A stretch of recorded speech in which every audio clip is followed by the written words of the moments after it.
Good afternoon, ladies and gentlemen of the media. Today we're gathered to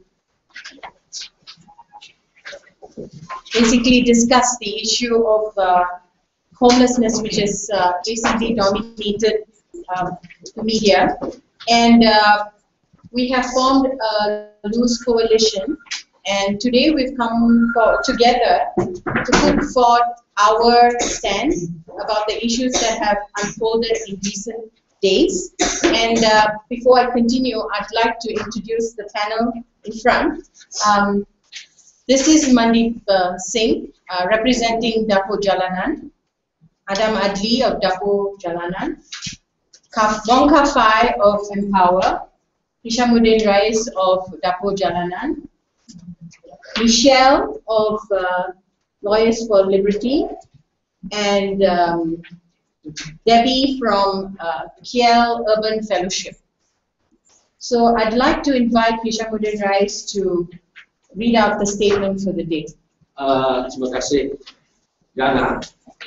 Ini kenyataan yang saudara sebut pada dapat saya. Mansuhkan Akta Orang-Orang Papa 1977, Kenyataan Gabungan 8 Julai 2014. Kami sebagai Gabungan Badan-Badan Bukan Kerajaan yang prihatin terhadap isu warga miskin kota menyeru kepada Kerajaan Malaysia untuk memansuhkan Akta Orang-Orang Papa 1977. Isu warga miskin kota baru saja mendapat perhatian dari pihak media dan orang ramai. Namun secara hakikatnya warga miskin kota sudah lama ditindas oleh undang-undang dan polisi yang digubal atas alasan ingin menyelamatkan mereka. Ops Qaseh yang baru diumumkan sebenarnya tidak ada banyak kelainan daripada operasi-operasi lain seperti Ops Gelandangan, di mana Akta Orang-Orang Papa digunakan untuk menahan warga miskin kota tanpa bicara. Di bawah akta ini, kerajaan diberi kuasa untuk menangkap warga miskin kota dan menahan mereka di dalam pusat pemulihan secara paksa. Mereka tidak mempunyai hak perwakilan undang-undang dan tidak diberi peluang membantah perintah Mahkamah Majistret yang membenarkan kerajaan menahan mereka selama 30 hari dan 3 tahun kemudian. Warga miskin kota sepatutnya diberi pilihan dan juga tindakan susulan yang sesuai bagi mereka yang perlu. Daripada kenyataan-kenyataan yang dibuat oleh Menteri Wilayah Persekutuan, Tunku Adnan, Tunku Mansuh, dan Menteri Pembangunan Wanita, Warga dan Masyarakat, Datuk Hajah Rohani Abdul Karim, adalah jelas bahawa pengubah undang-undang memahami masalah sebenar warga miskin kota. Malah, tiada sebarang perundingan yang menyeluruh dijalankan dengan komuniti warga miskin kota. Warga miskin kota dikaitkan dengan sedikit pengemisan dan disifatkan sebagai golongan malas dan perlu belajar dan mencari. Walhal kajian telah menunjukkan bahawa sebenarnya kebanyakan warga miskin kota mempunyai pekerjaan. Gabungan kami menegaskan bahawa kelemahan kerajaan dalam menangani isu kemiskinan warga miskin kota adalah punca utama badan-badan kerajaan, kumpulan, individu dan pusat khidmat bantuan lain wujud untuk memikul tanggungjawab yang sepatutnya terletak pada kerajaan dalam menyediakan satu sistem sokongan dan kebajikan untuk warga-warga kota. Masalah gelandangan dan perkotoran kota tidak berpunca dari pihak tersebut dan juga memberi makanan kepada warga miskin tanpa mengira sama ada mereka mempunyai tempat berteduh atau tidak. Akibat salah faham isu sebenar warga miskin kota, dasar-dasar yang diusulkan oleh kedua menteri tersebut dalam operasi penangkapan yang sedang dijalankan tidak akan menyelesaikan masalah struktural yang dihadapi warga miskin kota. Cadangan Tunku Adnan yang berlandaskan hukuman jenayah dalam menangani masalah sosio-ekonomi terhadap pemberi dan penerima bantuan amal adalah salah, tidak prihatin dan angkuh. Keadaan ini kononnya bersifat menyelamat dan mengulik warga miskin kota hanya tampak seakan-akan untuk memungkinkan kegagalan dan masalah struktur sosio-ekonomi yang sedia ada. Keadaan sebenar warga miskin kota dan seterusnya mengadakan perbincangan warga miskin kota untuk mengenal pasti keperluan dan kehendak mereka serta masalah pokok kegagalan struktur sosio-ekonomi tersebut.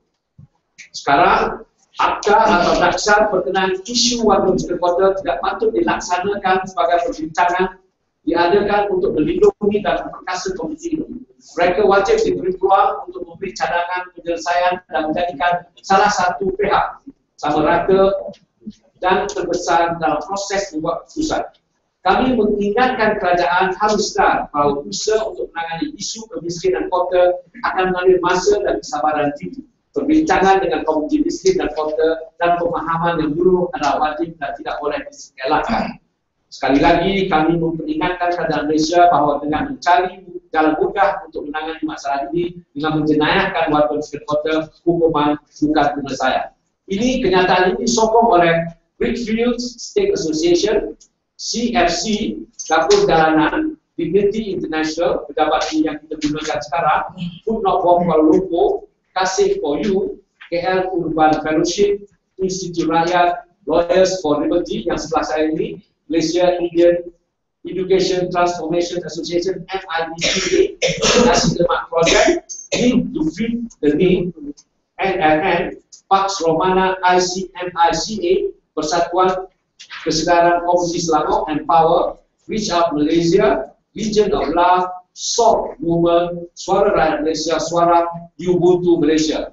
Ada satu perkara yang saya meminta dengan segala kerjasama dengan pihak wartawan dan media bahawa kami menolak penggunaan perkataan gelandangan kerana gelandangan itu adalah satu penghinaan seperti orang-orang berkulit hitam menolak panggilan mereka niggers ataupun pelacur dipanggil pelacur, mereka lebih suka dipanggil warga miskin kota seperti pelacur yang meminta mereka dipanggil pekerja seks. Jadi inilah yang saya minta. Masih ada lagi saya lihat penggunaan gelandangan. Gelandangan ini kalau kita tengok dalam sejarahnya adalah lahir daripada Indonesia yang memperlihatkan bagaimana elit Indonesia dalam cerita-cerita naratifnya memperlihatkan orang bersifat sulit dan mengganggu perjalanan. Ini dipanggil gelandangan. Kita menolak konsep gelandangan ini, kita memanggil mereka ini warga miskin kota. Terima kasih. Bersama ini kalau ada ini, ada ketua, ada badan-badan NGO, silalah kalau anda tadi. Terima kasih. Okay, so now I would like to invite our panelists to speak. I would like to start with Debbie from KL Urban Fellowship. Debbie? Thank you, Donna. Thank you everyone for being here. I will try to share in bahasa. Okay, firstly, kami memuji KSUST dalam memanggil pihak kami KL Urban Fellowship dan NGO lain. Saya dapat lihat keinginan beliau untuk bekerjasama dalam masa selanjutnya dan kami alu-alukan kerjasama ini. Kami ada membuat beberapa pandangan di mesyuarat pagi ini dan ini kami ingin berfungsi dengan kalian semua. As information, KL Urban Fellowship operates a drop-in center in Jalan Petaling, and we also have an activity food distribution in Jalan Mansuhkan, which is within the 2-kilometer vicinity that is mentioned by the minister. Firstly, we found today that there were 6 task force set up by the KSU. Task force has to do with kebersihan, to do with a few other, but it's related to bricks and mortar. Kami ada menunjukkan soalan kenapa isu urban poverty tidak ada satu task force yang bersendirian. Apabila local agenda 21 states clearly that urban poverty should be given priority in the running of local government. That's point number 1. Yang kedua, kami setakat ini mendengar pengalaman dan perspektif dari beberapa pihak sahaja, iaitu tauhid di KL, tourist, shoppers dan sebagainya. Tetapi tiada persepsi atau pengalaman dari orang warga miskin itu sendiri yang kami dengar. Atau we don't see that they understand or want to hear from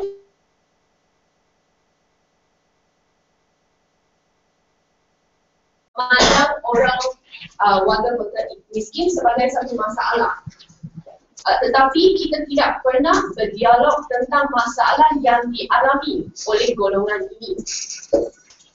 Number 3, soup kitchen dan drop-in center adalah soft approach dalam menyelamatkan golongan ini. menyelamatkan mereka adalah tujuan mereka. Mungkin cara pihak berkuasa adalah secara agresif untuk menangkap mereka dan membawa mereka kepada institusi yang mereka fikir wajar. Tetapi apabila golongan ini terpaksa atau tidak diberi peluang untuk memilih sesuatu untuk kebaikan diri mereka sendiri, maka efektifness cara ini sangat terhad.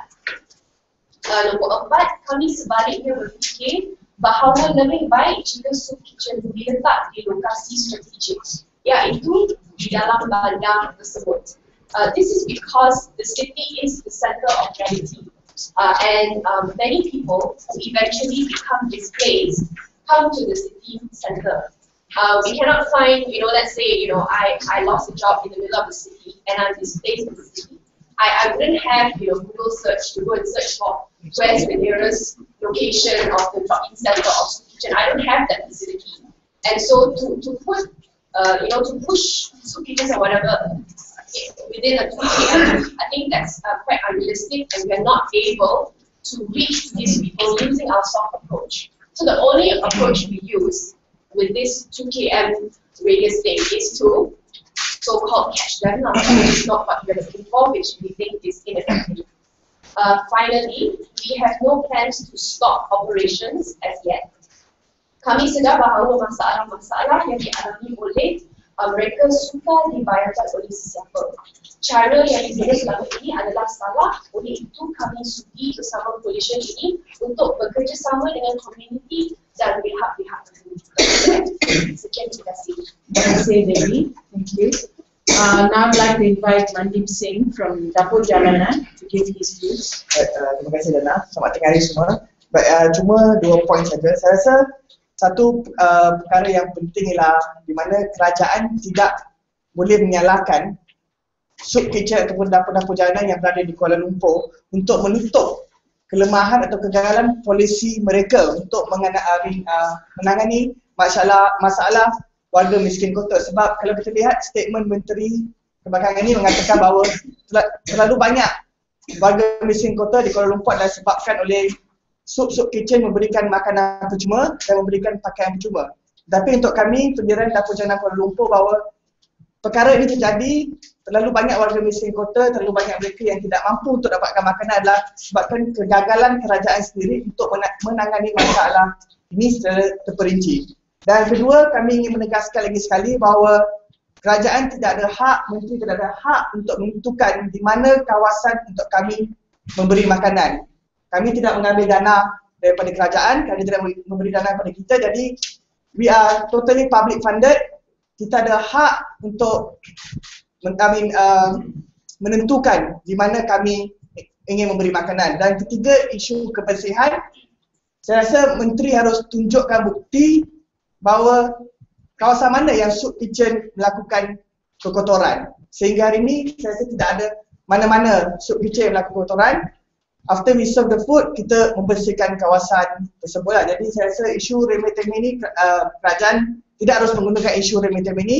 Go back to the fundamental issue, kegagalan polisi mereka sendiri. So you should do a better policy to overcome this issue. Do not just blame the others for your own failure. Itu saja. Terima kasih, Mandip. Sekarang saya menjemput Michelle Besudas untuk memberi pandangan dia. Thank you, Rajana. Selamat hari semua. Just more bits on the law which has been ongoing. There's a crackdown, seperti kita semua tahu ya. Ops Qaseh, Ops Gelandangan, semua ini sedang berlaku. Ini bukan satu future. Sebab cara semua orang yang berita dapat tahu perbuatan yang berkata this will happen, sebenarnya ini memang ongoing. Dan terdapat satu akta yang 50% Act which actually allows people in power authorities to bring people who are poor. Because sebenarnya orang warga miskin kota, as is lagi pada definition dia, dan definisi dia pun sangat pelik dan sangat wide. Seperti orang yang pengemis in public place in such a way which will cause annoyance. Sesiapa seperti gelandangan artikel dia, orang yang mengganggu situasi kota yang sangat didahului lah. So ini dikira sebagai orang destitute. And also any other person found in a public place or begging. and if they are unable to give a satisfactory account of themselves, they are considered destitute, and there is a law which enables authorities to take them into a magistrate. And introduce them before a magistrate. Ni macam criminal, seperti orang yang melakukan jenayah, orang disyaki buat jenayah, mereka bawa ke hadapan magistrate dalam 24 jam. Tapi yang ni mereka tiada hak untuk jumpa dengan peguam, jumpa family keluarga, semua tiada. Just within a period of time to go before magistrate, and then after that, there in section 3, if the magistrate percaya bahawa dia adalah seorang miskin, a destitute person, he can order the person to be temporarily put into a welfare home for a certain amount of time, and this can be extended to 2 years, and it can be continuously extended to not more than 3 years. So ini macam kita dengar, there's an order which can be renewed consistently, I think twice a year or more, 3 years, at least 6 years. Ini macam ISA. Pada saya, from my reading, and there has been no bicara, orang memang tak ada hak untuk panggil peguam, untuk dapat pembicaraan. This is very much like a detention without trial. Kita orang cakap ISA sudah ada, tapi this is in its most live form a method of detaining people without giving them access to any legal aid. And sebenarnya kita cuba take a step back, bukan hanya DPA yang masalah ini sekarang ni. Kita dapat juga selepas mereka tangkap mereka di bawah Ops Gelandangan semua ini, mereka akan check ada IC ke ataupun sebagai background. There are post many laws yang mereka kena tangkap di bawah penjara. Menjadikan seperti penjenayah, seperti mereka tak ada IC, diorang migrant yang dokumen dia hilang ataupun tiada. Ataupun DDA, mereka akan check urine ke. Banyak laws yang memang sedia ada yang tidak akan digunakan until diorang ditangkap di bawah operasi-operasi tersebut. So from what we see here, we take a bigger step back. Sebenarnya, this is a misuse of our criminal administration. Dan diorang semua di bawah letak ke dalam lockup. Adakah mereka sebenarnya penjenayah ataupun warga miskin kota? Sebenarnya, what we see here is a phenomenon of criminalization of a person's existence. Mereka hidup mereka, cara hidup mereka telah dijadikan satu jenayah. Kenapa? We go back to the definition of gelandangan. Sebab mereka sebenarnya disturbing the way of the elite life lah. That's what we are seeing here. So sekarang apa yang berlaku is there is a cycle. Mereka akan di-harass, they will be arrested, dibawa ke dalam lockup, dibebaskan ataupun masuk ke penjara for a different crime. Apa yang berlaku? It's like, what are we doing here? We're criminalizing an entire class of people yang memang tidak ada access to the amenities yang the other classes have access to. So we end up here with the misuse of all state funds, state resources. The police juga dikuasa untuk intervene kalau the public authorities require them to dengan apa tersebut ya. So police akan digunakan, penjara, lockup akan digunakan, and the magistrate also will be involved in this. It is as if it's a crime, but all of this is for being poor. When we have a misuse of authorities and resources, we end up with public mistrust. Bukan hanya orang gelandangan yang tidak percaya kepada authority sekarang. Kita semua sebagai orang biasa, warga kota, rakyat Malaysia, semua there's a breakdown in trust. Because now if you look at the media, there's a big drop. Mula-mula, shut down school teachers. I want to see my city. I want it to be clean without a trace of people living in poverty. Tapi lepas tu sekarang,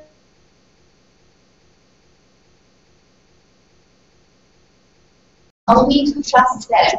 We're not going to give a straight answer as to what we do with the situation of poverty. And I'd like to reiterate my point, which is very clear. Why are NGOs doing their work and why are Badan-Badan still functioning the way they are? This is to compensate the lack of policies that are strong in favor of helping those in need.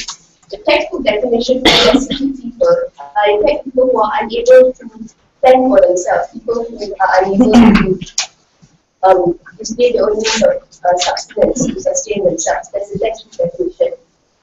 So we would like to look at the DPA and DPA because this infringes on our constitutional rights. We have freedom of person and liberty in Article 5. We have freedom of equality and not to be discriminated against in Article 8. However, this is pure discrimination on the basis of class and personal way of living. And also it falls foul of international standards which require ourselves to be brought before a court of law and due process. we take all of these things into account. There are many violations of every facet of human life right now. However, this is all going under wraps because these goes under the name of Ops Gelandangan, Ops Gelandangan. As soon as the word operation is used, there's a blanket, nobody talks about it. So now, I believe that this coalition would like to raise this issue in our own accord and put this to the forefront instead of just speaking on behalf of those who cannot. Thank you. Thank you, Michelle. Now I'd like to invite Wongka Fai of Empower to give his views. Thank you. Selamat hari semua. Saya akan berucap dalam bahasa Melayu seperti ini. Saya tidak akan pergi mendalam terhadap ke atas Akta Orang-Orang Papa 1977. Saya rasa sudah jelas. Michelle jelaskan kandungan di dalam akta tersebut. Saya cuma ada komen terhadap akta tersebut. Akta tersebut bermasalah dari mulanya, dari kepala sampai ekor. Kenapa saya cakap macam itu? Kerana kalau kamu lihat akta itu terdapat 16 section sahaja. Akta ini akta cukup pendek. Dua sebab kenapa akta ini begitu pendek, hanya ada 16 section. Satu, kemungkinan apabila menulis akta ini tidak ada consultation dengan stakeholders. Kedua, sebabnya mungkin adalah kerana akta ini khas digunakan untuk menjenayahkan warga miskin kota. Ini dia. Definition seperti yang Michelle sudah sebut tadi, the definition of destitution, if you refer to the Oxford Dictionary, it is not like how it was described in the Act. The correct definition does not even mention the word begging. Yeah, I'm using it in inverted commas. I like to make it clear that the coalition only highlighting voices of the persons who are homeless, because the real experts are in the community, and we urge the government to consult, adakan rundingan dengan masyarakat warga miskin kota. Kami cuma memberi highlight isu mereka sahaja. Kerana kami ada pergi ke ground, kita ada bercakap dengan mereka. Sedikit sahaja kami faham. Tetapi rundingan yang sepatutnya adalah kerajaan pergi, ya, berunding dengan masyarakat warga miskin kota. Ini sangat penting. Seperti kita lihat hari ini, terdapat 3 jenis operasi yang sedang dijalankan oleh pihak kerajaan di bawah Kementerian Wanita, iaitu Jabatan Kebajikan Masyarakat. Kamu ada operasi Gelandangan, kemudian kamu ada operasi Qaseh. Di bawah polis, kamu ada operasi bersepadu cantas. Bersepadu ini maknanya JKM, AADK, nanti data kebangsaan, you ada immigration, polis sekali lah. Dia macam catch all punya operasi. So, seperti Michelle sudah beritahu tadi, sesiapa yang ditangkap di bawah operasi JKM, iaitu operasi Gelandangan, yang sangat rancak sehingga bulan lepas. Sekarang ini kerajaan ada usul untuk operasi Qaseh, cuma kita tak tahu bila dia pun berjalan. Tadi dekat meeting dia cakap hold para itu. Kita tak tahu, itu kita. Jadi saya nak highlight operasi oleh DBKM, operasi Gelandangan. Mereka ini akan ditangkap. Saya cakap tangkap kerana akta ini memang criminal in nature. Ya, mereka ini ditangkap dari tempat mereka berteduh, dibawanya ke DBKM Titiwangsa. Yang ada IC direkodkan, dia dokumen file memang lengkap. Jalur dia semua memang lengkap, nama, IC, berasal dari mana, umur berapa, semua tu memang ada. So dia akan angkat rekod semua yang ditangkap yang ada IC. Yang tidak ada IC, dia akan alih. Dia separatekan immigration, JPN akan ambil. JPN akan follow up dengan pihak mereka. Kepada yang tidak ada dokumen perjalanan, mereka akan di-refer ke immigration. Semua tu, pihak-pihak semua tu memang ada dekat Titiwangsa lah. Selepas operasi, yang dilepaskan, yang ada IC, yang ada pasport yang masih sah, yang ada kad Malaysia, mereka dilepaskan. Itu saja. Dilepaskan dari Titiwangsa, datang macam mana? Datang naik truk, balik jalan kaki. Dari DBK Titiwangsa tu, jalan kaki balik ke Cahaya Suria. Kami selalu ada dekat komuniti Cahaya Suria lah. Mengambil masa sejam lebih. Ni kalau orang tua, Kalau perempuan mengandung, pernah berlaku wanita mengandung, macam mana dia nak balik macam tu? Lagi satu, you dah dokumen dekat di wangsa tu yang ada IC, what is the follow up? You don't provide welfare to them. You come back the next week, tangkap mereka again. The same people. How many times you want to record their names? Yang ada clone. So what is the motive of the arrest? This is what we call strategic harassment, systematic harassment. Kenapa? Operasi polis berlainan, bersepadu. Menurut undang-undang di Malaysia, bila polis menangkap seseorang, kena jelas.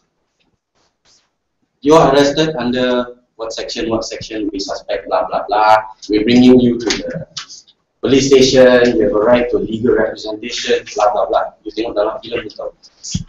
Di sini, bila polis buat operasi, dia tangkap, terus bawa ke balai. Dekat balai baru dia fikir, nak charge apa? Oh, ada IC tak? Ada. Dia bilang, kau ni duduk tepi jalan, lepas. Okey. Tak ada IC, reman 3 hingga 4 hari. Jaminlah. Yang pasport tak hidup ataupun whatever lah, immigration, polis akan refer ke immigration. Same modus operandi. Yang dia suspect, dia tengok lah, dia ni macam I think drug user lah. Urine test 14 days remand. Ini memang dah standard lah, 14 days. Dia akan hantar ke pusat. Tunggu chemist report ready 14 days. Positif ke negatif ke, tunggulah 14 hari. Macam itu. Itu operasi itu. Okey, saya rasa saya dah sentuh banyak masuk operasi ini. Saya akan highlight sikit apa jadi dekat meeting tadi. Kami ada raise the issue that we want the government to stop all kind of operation lah before any meaningful consultation with the people of whom this is performed, before a clear structure is devised. Stop all operasi sebab tak masuk akal buat operasi macam tu. We were quite disappointed because there were representative of the police there. He said, but don't quote me word by word, it's not verbatim, I took down some notes. He questioned, you all ni selalu bagi makan free, sampai bila you nak bagi makan? Dia ada tanya dia, kenapa suka makan free? Kemudian dia cakap, kenapa kita tangkap mereka? Kita tangkap, kita lepas. Bila kita lepas, dia balik ke tempat tu. Lepas tu kita tangkap lagi. Kita tangkap, dia lepas, dia balik ke situ lagi. Dia tanya jawapan dia. Saya tak nak jawab lah. Saya jawab di sini. Jawapan dia, kenapa dia balik situ? Sebab dia tak ada rumah. Di mana social welfare dia. Sehingga kan polis yang menjalankan operasi setiap hari macam itu. Setiap hari operasi polis. Setiap hari macam itu, boleh tanya soalan bodoh macam itu. Kenapa dia balik situ? This is a clear point lah. Please take this down.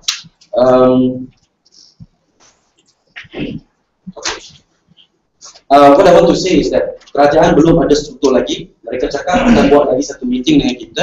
Tetapi apa yang kita tahu sekarang, kerajaan masih penuh dengan stereotip kepada mereka. Saya kena wrap up. Mereka cakap, saya nak turun ke jalanan itu, saya takut. Saya takut ini takut terlompat. Mereka ni banyak penyakit, ini jenayah, penyakit kebersihan, and all that. So you can know what is the situation now, and you can question why this consultation is made. Point. The mindset is not correct. They are not willing to engage, and yeah, that's about it. Right.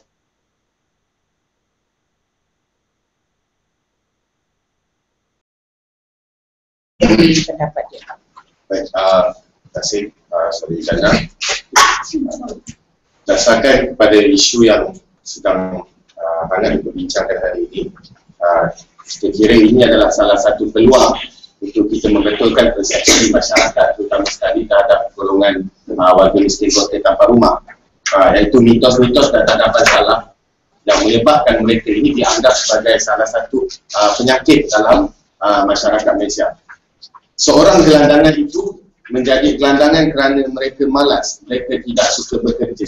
Ini adalah satu mitos yang perlu kita hapuskan, kerana kebanyakan warga miskin kota dan tanpa rumah ini, mereka bekerja dengan upah yang sangat rendah buat kerja-kerja am yang ramai kita tak buat.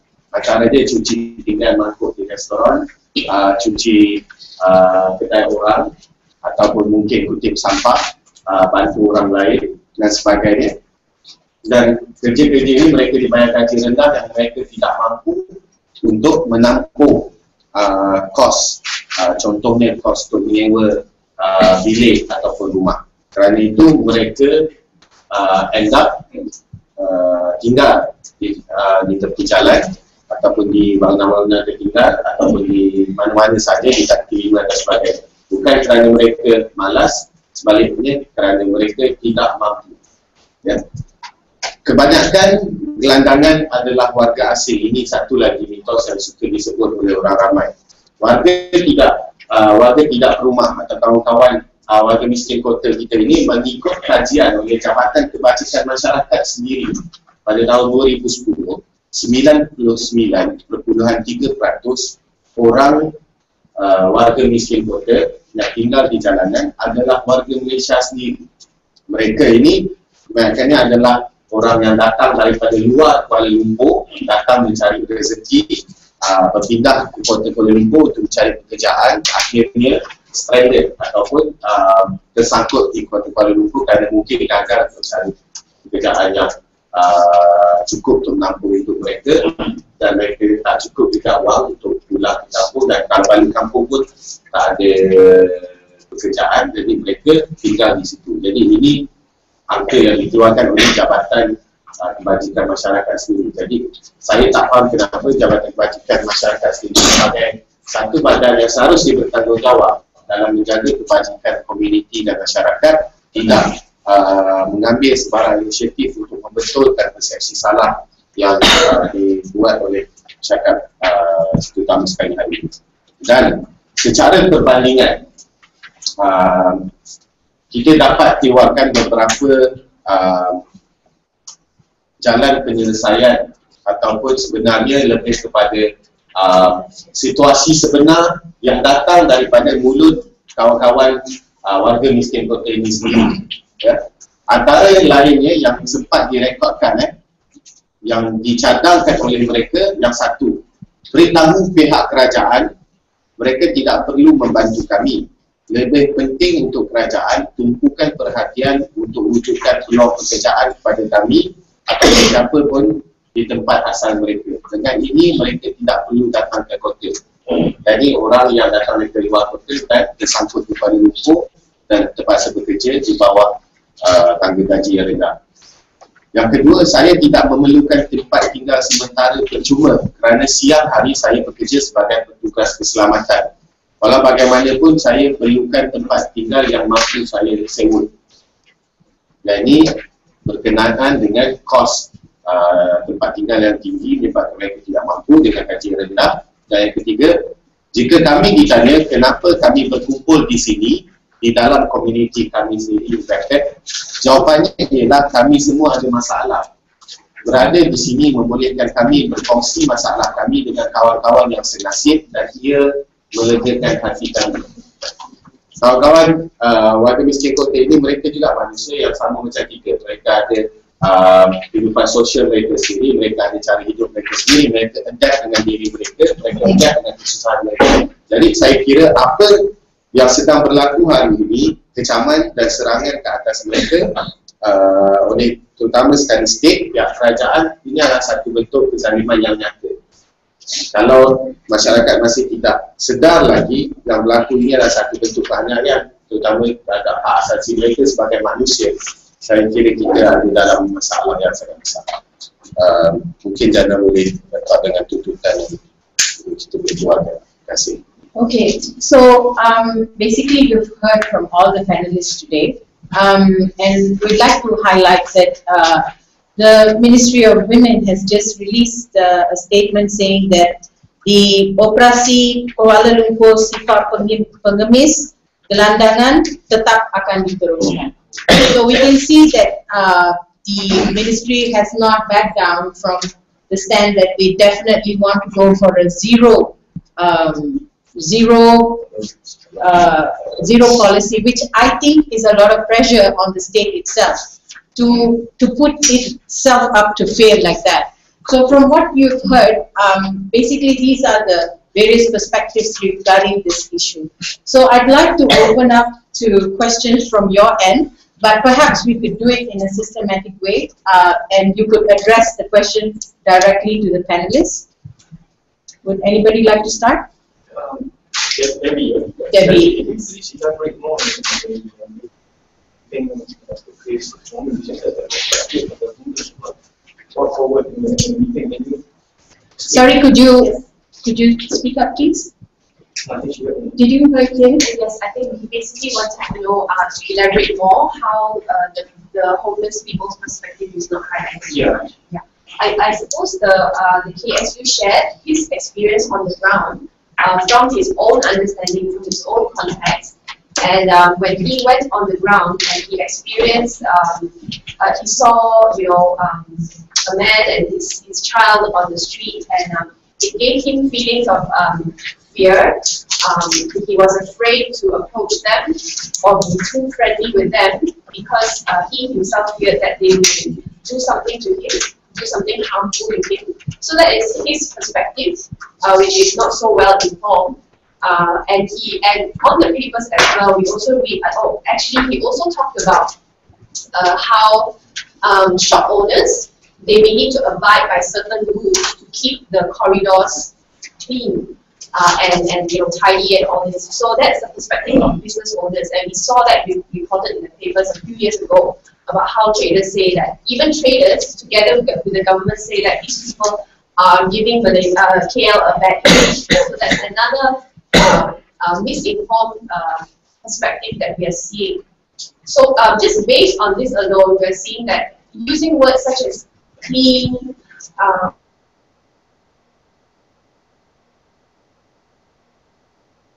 the word, one of them, they say mendapat, I mean menyelamat, So it's we can see where they're coming from. Basically, they're seeing them as a problem,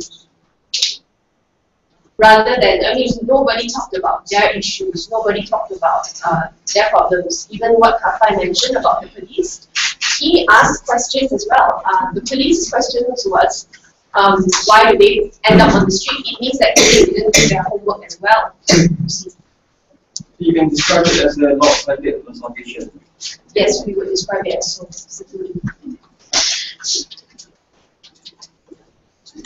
Do you have statistics of the employment rates in the homeless community? Sorry, Statistics of people who are employed. Because you mentioned, one of you mentioned that a lot of them actually have jobs, so how many percentage? Okay, at present, the statistics that have been provided by JKM is there are about 1,375 homeless people in the streets of Kuala Lumpur itself.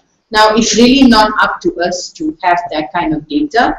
The kind of work that we do, we meet people on the ground, we talk to them, but we don't actually take a consensus as to who's working and who's not. I think this is something that needs to be done by JKM perhaps, or even DBKL. Yeah? So we don't have that kind of data. So when one of you mentioned that most of them have jobs on what basis is that they? So when we go and talk to them, yeah, there are many groups within the city. This is what we're informed. They don't have that they are employed and they work certain hours and they stay here because they can't afford housing. And also a place like Anjung Singa can only house very limited people. Yeah, and there are also lots of problems as to how people can access Anjung Singa. There are also people who say that they cannot access PPRTs because the process is very long. Some of them have tried applying many times but have failed. Yeah, these are some of the comments that we have gathered from the ground. I think here our experience di perjalanan, pengalaman kita di perjalanan ialah ada beberapa orang bekerja dan kita tahu juga beberapa wanita bekerja dan adalah seperti kata tadi sewa yang tidak ada upaya untuk dibayar juga. Dan dalam masa yang sama, kampung jalanan ini dasar kami dan dulu juga sama dengan Sunopong bahawa kami tidak interfere dalam pengalaman hidup mereka. Kami hanya mengagihkan makanan, pakaian dan membantu sebetulnya, kerana volunteer-volunteer kami itu bukan profesional, tidak dilatih sebagai social worker, ya, tidak ada yang psychiatrist, jadi kita tidak campur dalam hidup, tidak ada, kerana itu pengalaman. Jadi seperti saya katakan tadi, yang harusnya melakukan kajian untuk menemui statistik berapa bekerja itu adalah Jabatan Kebajikan Masyarakat, menteri yang telah dilantik dengan dana begitu banyak sekali. Itulah tugas mereka, bukan kepada NGO-NGO yang dapat sokongan daripada orang ramai. Terima kasih. Yes. Ya, dalam itu tadi, saya cakap untuk memanggil mereka yang adil, dan mungkin ada mereka yang adil dalam pendapat berapa sudah dilepaskan dalam adil, tapi dalam adil memanggil mereka yang mungkin wakil kota, ada seorang wakil kota datang sama dari dua orang. Ya. Bersama dapur jalanan, kami bawa juga warga miskin kota datang berjumpa. Tak maksud saya, orang tinggi dalam meeting tadi, saya nak orang rasa macam, okay, you tengok pada ada idea diletakkan yang saya cakap banyak, saya tak mengingat, tak memahami dia dalam, adakah you nak invite dia come and join us? So, kalau dapur jalanan kita waktu dan bawa keluar kenyataan tu lagi kita dah jumpa dengan untuk datang. Saya rasa dia tahu kot sebab dia kaji juga. Jadi dia dan sebagainya.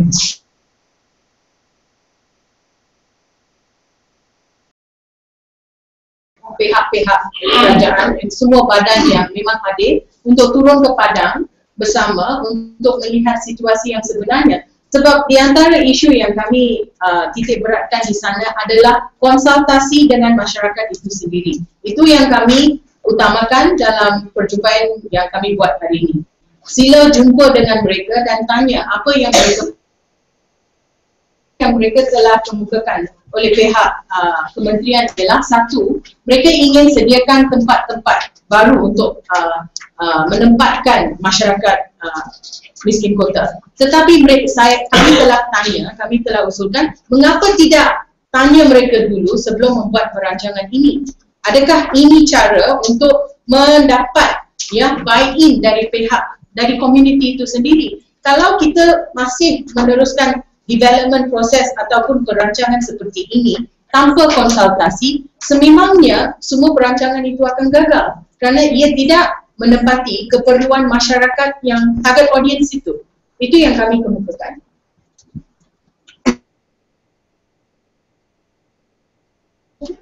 Can I comment as well? I think from today's meeting, not to be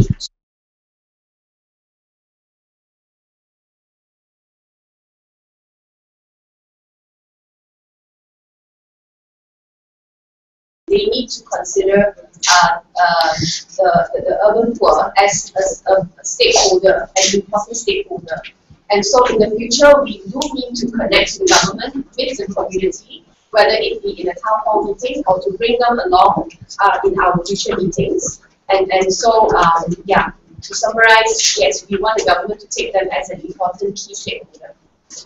We've also suggested town hall meetings that could be arranged by the ministry or even BBKL to address, to actually engage with the community directly. Yeah, because they have very clear profiling of exactly where the community is based. They have all the data. They know where they're placed. They know how many. They have the numbers. They have the recent data up to 2013. So they know where they are. They know who they are. But I think the process that's missing here is the direct consultation. So to say there's a communication breakdown between various groups pertaining to this letter. And I would like to propose that whichever quarter is attending to this matter, the handling they must be trained to a certain extent, not do things as individuals. Do it on a humanitarian ground. There must be some kind of communication between various organizations. Any other questions? Yes? I think the ministry said something about using the ban until after Raya. So I'd like to know what Dapur Jalanan thinks of that. They say they will be glad as well. Well, I think for Dapur Jalanan, after or they can delay or whatever, we will be there at Jalan Panggung. We will not move. Every Sunday after Ramadan, 6 p.m. yeah, we'll be there. 5:30 be there. Yeah. Stay there up to 7:30. They No can- change, rain, sunshine, winter, summer will be there. Yeah, they With will. or without Tukuanan. They will negotiate with someone or what. After that, go ahead. We will not move. We will be there. So, Is this a collective stand? Sorry? Is this a collective stand? No, this is Dapur Jalanan. We will be Jalan Panggung. Some of them pun tidak ada bagi makanan. Yang tidak ada. Jadi yang ada bagi makanan. Yang bagi makanan. Dia kan bagi makanan teruskan. Okay, so our collective stand is actually been given out, distributed to you in our sheets. Yeah, we're basically a coalition of organizations, NGOs, and groups. Yeah, who are directly involved with this homeless issue, and we put forth these three important issues. First, putting forward the voices of the homeless. That should be the basis of any process or consultation, making their voices heard. Second, bahawa bantuan secara manusiawi and tidak bersifat memeras kepada warga miskin. That means according them dignity and respect that you would give any human being. It should be there in all the processes that are involved dealing with this community. And lastly, isu warga kota atau tanpa rumah, miskin kota tanpa rumah perlu difahami dari sudut pandang ketidaksamaan. It's an inequality. These people are being discriminated against. That's the issue that we're trying to put forth from the basis of law and government policies. That is our collective stand, and that is why this coalition has come together. additional ada beberapa tuntutan yang secara